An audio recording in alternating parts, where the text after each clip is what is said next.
লোকসভায় আবারও শুরু হয়েছে বন্দে মাতরম নিয়ে বিতর্ক।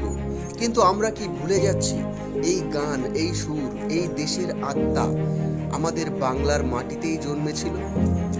1875 সালে বঙ্কিমচন্দ্র চট্টোপাধ্যায় যখন বন্দে মাতরম লিখেছিলেন, তিনি শুধু একটি গান দেননি, দিয়েছিলেন একটি মুক্তির আহ্বান। তার কলম হাতে তুলে নিয়েছিল লক্ষ মানুষ। এরপর এলেন রবীন্দ্রনাথ ঠাকুর, যিনি আমাদের দিলেন জনগণ মন, পুরো জাতির হৃদয় এক সুতোই বাঁধার সুর। স্বাধীনতার আলো জ্বললেছিল বাংলার এই দুই মহিরুহের হাত ধরে। শুধু বঙ্কিমচন্দ্র বা রবীন্দ্রনাথ নয়, বিদ্যাসাগর, নজরুল, জীবনানন্দ, সত্যজিৎ রায়, বাংলার প্রতিটি মহান ব্যক্তিত্ব এই দেশের চেতনার ভিত গড়ে তুলেছিলেন। তাদের সৃষ্টি আজও আমাদের মনে সাহস, যুক্তি আর মানবতার আগুন জ্বালিয়ে দেয়। বিতর্ক আসবে, যাবে, কিন্তু সত্যটা সহজ।